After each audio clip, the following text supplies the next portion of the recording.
Hi, எல்லோரும் எப்படி இருக்கீங்க? இன்றைக்கி என்னோடய நாள் வந்து எப்படி போச்சுன்னு பார்க்கலாம். காலையில் எழுந்திரிச்சு பாப்பாவுக்கு வந்து தோசை ஊற்றி கொடுத்தேன் காலையில் சாப்பிடக்கு. மதியத்துக்கு வந்து லஞ்சு, ஸ்கூலுக்கு மட்டும் பருப்பு சாதம். பாப்பாவை காலையில் கிளப்பி சாதம்லாம் வச்சுட்டு பாப்பாவை கிளப்பி ஸ்கூலுக்கு அனுப்பி விட்டாச்சு. அனுப்பி விட்டுட்டு மதியத்துக்கு வந்து ஒரு 10:30 போல் சமைக்க தொடங்கினேன். காய் ஃபஸ்ட்டு கட் பண்ணேன். பாவக்காய் பொரியலுக்கு வந்து 2 பாவக்காய் இருந்து 2 பாவக்காயும் கட் பண்ணேன். கட் பண்ணிவிட்டு கத்திரிக்காய், வெங்காயம், பூண்டு, தக்காளி எல்லாமே கட் பண்ணி எடுத்துகிட்டு சமைக்க போனேன். கிச்சனுக்கு போய் ஃபஸ்ட்டு சாதத்துக்கு தண்ணி வச்சு சாதம் வச்சுட்டு கத்திரிக்காய் புளிக்குழம்பு வச்சேன். 2வது வந்து பாவக்காய் பொரியல் வச்சேன். அடுத்து ஒரு 5 முட்டையை எடுத்து வேக வச்சேன். அடுத்து விரங்கறி வச்சேன். இவ்வளவுதான் இன்றைக்கி சாப்பாடு.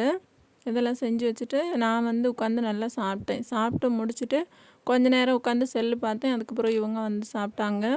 அப்புறமா நான் சமைக்கும்போதே துணியை ஊற வச்சுட்டு தான் சமைக்க தொடங்கினேன். அடுத்து கொஞ்ச நேரம் செல்லு பார்த்துட்டு அதுக்கப்புறமா துவைக்க போயிட்டேன். துவைச்சிட்டு குளிச்சுட்டு வந்து உட்காந்துருக்கும்போது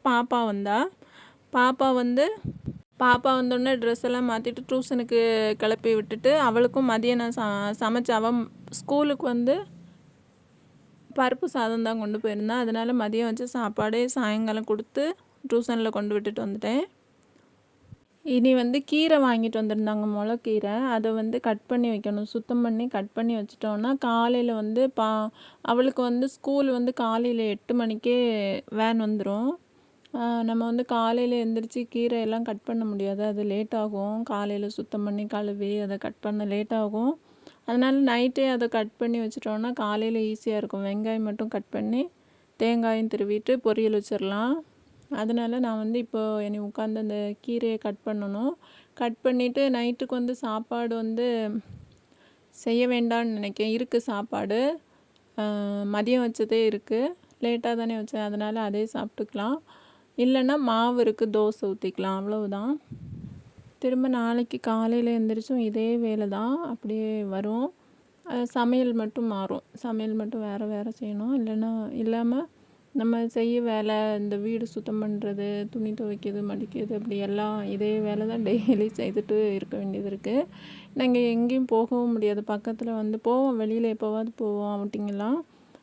இல்லாமல் வந்து சொந்தக்காரங்க வீடு அப்படியெல்லாம் போக முடியாது. ஏன்னா இங்கே பக்கத்தில் யாரும் இல்லை, அங்கே ஊரில் தான் இருக்காங்க. யார் வீட்டுக்கு போகணுன்னாலும் ஒரு நைட்டு ட்ராவல் பண்ணால் தான் போக முடியும். அதனால் இப்படியே தான் போயிட்டுருக்கு டெய்லி. நீங்கள் வாட்ஸ்அப்பில் ஸ்டேட்டஸ் வைப்பீங்களா? அப்படின்னா இந்த பதிவு உங்களுக்கு தான். எல்லோரும் கிடையாது, ஒரு கொஞ்சம் பேர் சிலவங்க வந்து இப்படி வைப்பாங்க.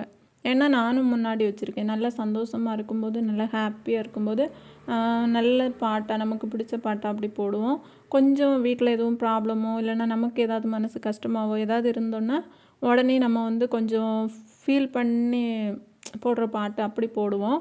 அப்போ வந்து அது நம்ம நம்பர் வந்து நிறைய பேர்கிட்ட இருக்கும். எல்லாருக்குமே அது வந்து தெரியும். இவளுக்கு ஏதோ ப்ராப்ளம், கஷ்டப்படுறா அப்படின்னு நினைப்பாங்க. சந்தோஷமாக இருக்கும்போது எல்லாரும் கிடையாது, ஒரு சிலவங்க நம்மளை பிடிக்காதவங்க. நம்மளை வந்து எல்லாருக்கும் பிடிக்கணும் அப்படின்னு கிடையாது, பிடிக்கணும்னு சொல்ல முடியாது. ஏன்னா ஒரு சிலவங்களுக்கு நம்ம இதில் ஏதாவது ஒரு குறை, எல்லாருமே ஏதாவது ஒரு குறை கண்டுபிடிப்பாங்க, சொல்லுவாங்க. அப்படி தான் இருப்பாங்க உலகத்தில் எல்லாருமே. நானாக இருந்தாலும் சரி, நான் வந்து நல்லவான்னு சொல்லலை, எல்லாருமே அப்படி தான். அதனால் வந்து நம்ம இப்படி பாட்டு வைக்கும்போது அவங்களுக்கு தெரியும், நம்ம வந்து சந்தோஷமாக இருந்தால் நம்மளை பிடிக்காதவங்க என்ன நினைப்பாங்க, அவள் வந்து ரொம்ப சந்தோஷமாக இருக்கா, அவளுக்கு என்ன அப்படின்னு சொல்லி இதாக நினைப்பாங்க. நம்ம அதே நேரம் வந்து ரொம்ப ஃபீல் பண்ணி பாட்டு வச்சுருந்தா அவளுக்கு ஏதோ கஷ்டம் போல் அப்படின்னு நினைப்பாங்க. சிலவங்க ஃபோன் பண்ணியும் நம்மள்ட்ட கேட்பாங்க. நான் முன்னாடி அப்படி தான் பாட்டு வைப்பேன். அப்போ என்கிட்ட ஃபோன் பண்ணி கேட்பாங்க, ஏன் எதுவும் பிரச்சனையா அப்படின்னு கேட்பாங்க. அதில் ஒரு சிலவங்க நம்ம மேலே வந்து அக்கறை, நம்ம மேலே ஒரு பாசத்தில் அப்படியும் கேட்பாங்க. ஒரு சிலவங்க வந்து மனசுக்குள்ளே சந்தோஷப்படுவாங்க, நம்மள்ட்ட கேட்பாங்க, அதே டைமில் கொஞ்சம் சந்தோஷமும் பட்டுப்பாங்க. அதனால நம்ம வந்து நம்ம கஷ்டம், சந்தோஷம் அதை வந்து அவங்களுக்கு காட்டணும் அப்படின்னு கிடையாது.